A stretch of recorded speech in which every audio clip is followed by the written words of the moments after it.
আসসালামু আলাইকুম। এডুকেটিভ চ্যালেঞ্জের পক্ষ থেকে তোমাদের সবাইকে স্বাগত। আমি তোমাদের সাথে আছি মোহাম্মদ ফায়েজ হোসেন, রংপুর পলিটেকনিক ইনস্টিটিউট।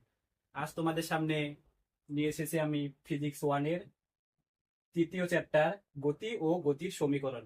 তো এই অধ্যায়ের ভিডিওটা যদি আমি একেবারে বানাতে চাই তাহলে মনে করো যে ভিডিওটা অনেক বড় হবে, তাই আমি তোমাদের সুবিধার্থে পার্ট বাই পার্ট লোড করব। তো এই অধ্যায়ের পার্ট ওয়ান নিয়ে আমরা আলোচনা করব।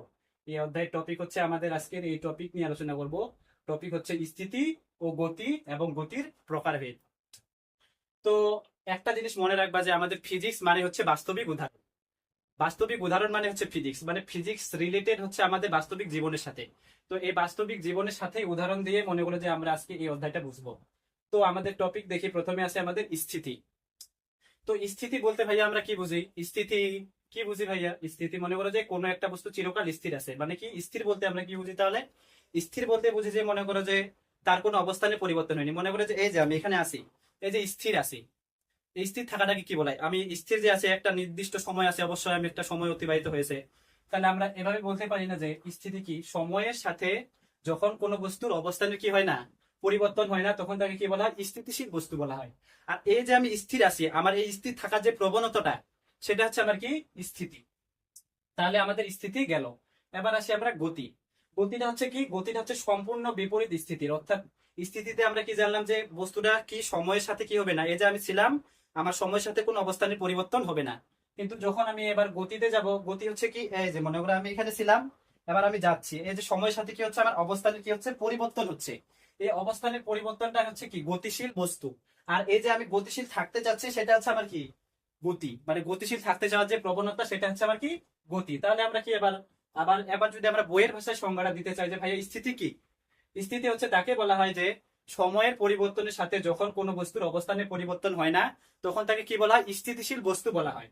আর গতি কাকে বলে ভাইয়া? যখন সময়ের সাথে কোনো বস্তুর অবস্থানের পরিবর্তন হয় তখন তাকে গতিশীল বস্তু হয়। আর এই গতিশীল বস্তু যে গতি থাকার প্রবণতাটা, সেটা হচ্ছে কি আমাদের গতি। তো আমাদের স্থিতি গেল, গতি গেল। এবার আমরা জানবো গতির প্রকারভেদ। গতি হচ্ছে আমাদের পাঁচ প্রকার। কত প্রকার ভাইয়া? পাঁচ প্রকার।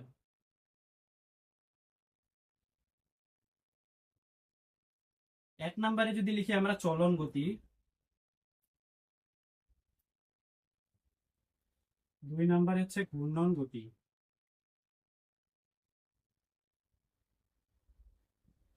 তিন নম্বরে হচ্ছে জটিল গতি,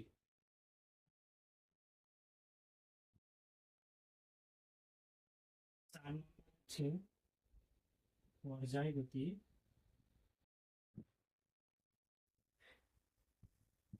পাঁচ নম্বরে হচ্ছে দোলন গতি। দেখো, আমাদের এই পাঁচ প্রকার গতি। গতি আমাদের কয় প্রকার? পাঁচ প্রকার ভাইয়া। কি কি? চলন গতি, ঘূর্ণন গতি, জটিল গতি, পর্যায় গতি আর দোলন গতি। তো আমাদের প্রথম গতিটা হচ্ছে কি চলন গতি। কি? চলন গতি।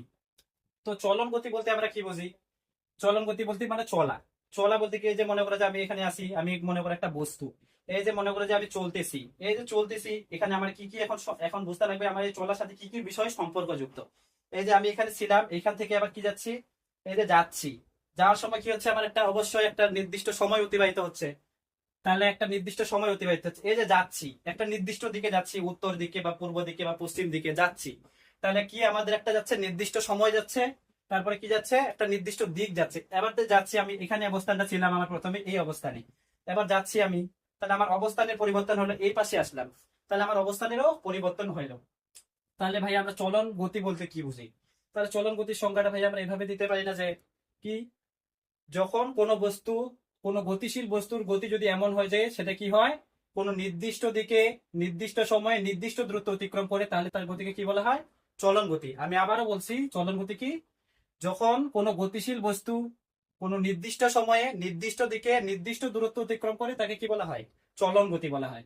তাহলে চলন গতি আশা করি তোমরা ক্লিয়ার। তো এবারে আসে আমরা কি ঘূর্ণন গতি। ভাইয়া ঘূর্ণন গতি বলতে কি বোঝায়? ঘূর্ণন গতি বলতে আমরা এটা বুঝি যে ঘূর্ণন মানে কি ঘোরা। যেহেতু বস্তুটা ঘুরবে, তাহলে মনে করো যে এই যে আমার যদি এটা ঘূর্ণন গতি হয়, বস্তুটা যেহেতু ঘুরবে অবশ্যই কোন একটা বিন্দুকে কি করবে, কেন্দ্র করে ঘুরবে। বস্তুটা যেহেতু ঘুরবে, একটা অবশ্যই কি করবে, কেন্দ্র করে অবশ্যই ঘুরবে। যেহেতু কেন্দ্র করে ঘুরবে এবং কিন্তু ঘুরলো, কেন্দ্র করে ঘুরলো, এবং বস্তুটা তো ঘুরবে, হয় এ পাশে ঘুরবে, না হয় এ পাশে ঘুরবে, যে কোনো এক পাশে ঘুরবে। তাহলে আমরা ঘূর্ণন গতির সংজ্ঞাটা কিভাবে দিতে পারি, যে ঘূর্ণন গতি কাকে বলে, যখন কোনো গতিশীল বস্তু একটি নির্দিষ্ট বিন্দুকে কেন্দ্র করে যে কোনো দিকে মানে একই দিকে একটি নির্দিষ্ট দিকে ঘুরে, তখন তাকে কি বলা হয়, ঘূর্ণন গতি বলা হয়। হয় এই দিকে ঘুরলো ঘূর্ণন গতিটা, এ পাশে ঘুরলো না এ পাশে ঘুরলো, তো যে কোনো একদিকে ঘুরবে, সেটা যে পাশেই হোক, মানে একটা নির্দিষ্ট দিকেই ঘুরবে, তার বিপরীত দিকে ঘুরবে না। এই পাশ দিয়ে ঘুরতে ঘুরতে যে এ পাশে চলে যাবে সেটা না, মানে একটা নির্দিষ্ট দিক দিকেই ঘুরবে, সেটা হচ্ছে আমাদের কি ঘূর্ণন গতি। তাহলে আমরা যদি আবার ক্লিয়ার ভাবে সংজ্ঞাটা দিতে চাই, তাহলে ঘূর্ণন গতির সংজ্ঞাটা কি হবে, যখন কোনো গতিশীল বস্তু একটি নির্দিষ্ট বিন্দুকে কেন্দ্র করে, একটি নির্দিষ্ট বিন্দুকে কি করে কেন্দ্র করে একই দিকে ঘুরবে, সেটা হচ্ছে আমাদের কি ঘূর্ণন গতি। তাহলে আমরা চলন গতি ক্লিয়ার হইলাম ভাইয়া, ঘূর্ণন গতিও ক্লিয়ার হইলাম। এবার আমরা যাব কি জটিল গতি। এই জটিল মহাশয় মনে করো যে আমাদের একটু ভেজাল, ভেজাল বলতে কি, এই জটিল মহাশয় হচ্ছে এই দুই মহাশয়ের সমন্বয়ে গঠিত। কি কি ভাইয়া, আমাদের চলন গতি আর ঘূর্ণন গতি। ভাইয়া আমরা তো চলন গতি দেখলাম, চলন গতির উদাহরণ কি, ঘূর্ণন গতির উদাহরণ কি, এবার জটিল গতি, জটিল গতির উদাহরণটা কি ভাইয়া। তাহলে আমরা দেখি আগে চলন গতি এবং ঘূর্ণন গতির সমন্বয়ে যে গতি গঠিত হয় সেটা হচ্ছে কি আমাদের জটিল গতি। জটিল গতি, তাহলে যেহেতু এইটা দুই মহাশয় মানে আমাদের এই চলন গতি আর ঘূর্ণন গতির সমন্বয়ে আমাদের জটিল গতি গঠিত, তাই এই জটিল গতিটা হচ্ছে কি চলন ও ঘূর্ণন গতির সমন্বয়ে যে গতি গঠিত হয় সেটা হচ্ছে আমাদের কি জটিল গতি। তো এই জটিল গতির উদাহরণ আমরা কি দিতে পারি, যেমন সাইকেলের চাকার ঘূর্ণনের গতিটা হচ্ছে কি আমাদের জটিল গতি। দেখো তো এটা মনে করো যদি আমার সাইকেলের চাকা হয়, তাহলে দেখো সাইকেলের চাকাটা ঘুরতেছে, এখানে ঘূর্ণন গতি হচ্ছে, আবার কি হচ্ছে এটা চলমান, মানে কি অবস্থানের পরিবর্তন হচ্ছে, একটা নির্দিষ্ট দিকে যাচ্ছে, একটা নির্দিষ্ট সময় অতিবাহিত হচ্ছে। তাহলে কি আমাদের সাইকেলের চাকার গতিটা কি হচ্ছে, জটিল গতি হচ্ছে না। তাহলে জটিল গতির সংখ্যাটা ভাই আমরা কিভাবে দিতে পারি, জটিল গতির সংখ্যাটা আমরা এভাবে দিতে পারি যে, যে গতি চলন ও ঘূর্ণন গতি সমন্বয়ে গঠিত গতিতে কি বলা হয়, জটিল গতি বলা হয়। জটিল গতির উদাহরণ যেমন কি ভাইয়া, সাইকেলের চাকার গতি হচ্ছে কি জটিল গতি। তাহলে জটিল গতিও আমাদের কি হইলো, ক্লিয়ার হইলো। এবার আমরা আসি পর্যায়বৃত্ত গতি। পর্যায়বৃত্ত গতি বলতে কি বোঝায় ভাইয়া, পর্যায় বলতে নাকি বারবার বোঝায়। তাহলে পর্যায় বলতে কি বোঝায়, বারবার বোঝায়। মনে করে যে এই যে এটা মনে করে যে আমাদের একটা এটা হইলো, এটা একটা নির্দিষ্ট বিন্দুকে কেন্দ্র করে ঘুরতেছে। মনে করো যদি আমরা ঘড়ির কাঁটাই ধরি, তাহলে দেখো তো এটা নির্দিষ্ট বিন্দুকে কেন্দ্র করে ঘুরতেছে, তাহলে কি এটা নির্দিষ্ট বিন্দুকে কেন্দ্র করে ঘুরতেছে, একটা নির্দিষ্ট দিকে ঘুরতেছে। পর্যায় বলতে আমি কি বললাম ভাইয়া, বারবার, মানে এই পাশ দিয়ে ঘুরবে, ঘুরতেই থাকবে, মানে তার ঘোরার শেষ নেই, মানে চলতেই থাকবে চলতেই থাকবে, সেটা হচ্ছে কি আমাদের পর্যায়বৃত্ত গতি। তাহলে পর্যায়বৃত্ত গতির সংজ্ঞাটা আমরা এভাবে দিতে পারি না, যখন কোনো গতিশীল বস্তু একটি নির্দিষ্ট বিন্দুকে কেন্দ্র করে একই দিকে বারবার অতিক্রম করে, সেটা হচ্ছে আমাদের কি পর্যায়বৃত্ত গতি। আমি আবারও বলছি, পর্যায়বৃত্ত গতি কি, যখন কোনো গতিশীল বস্তু একটি নির্দিষ্ট বিন্দুকে কেন্দ্র করে কি বলা হয়, একই দিকে বারবার অতিক্রম করে। মনে করে এই পাশ দিয়ে ঘুরতেছে, ঘুরতে আসে ঘুরতে আসে ঘুরতে আসে, সেটা হচ্ছে কি আমাদের পর্যায়বৃত্ত গতি। তো আমাদের পর্যায়বৃত্ত গতিও কি হইলো, ক্লিয়ার হইলো। এবার আমরা আসি কি দোলন গতি। দোলন গতি বই ভাই আমরা কি বুঝি, দোলন গতি বলতে আমরা স্বাভাবিক ভাবে বুঝি যে দোলন মানে কি দোল খাওয়া। আমরা মনে করি যে স্বাভাবিক ভাবে আমরা আমাদের সবারই শৈশবকাল মনে করে যে দোলনায় গেছে। দোলনার ক্ষেত্রে আমরা একটা বিষয় লক্ষ্য করছি, মনে করে যে এটা আমার যদি একটা দোলনা হয়, মনে করো এটা আমার হচ্ছে একটা দোলনা, ধরলাম এটা আমার একটা দোলনা, আমি এখানে একটা লোক আছি, আমি দোলনাটাকে সামনের দিকে ঠেলে দিলাম, তাহলে দোলনাটা মনে করে যে এখান পর্যন্ত গেল।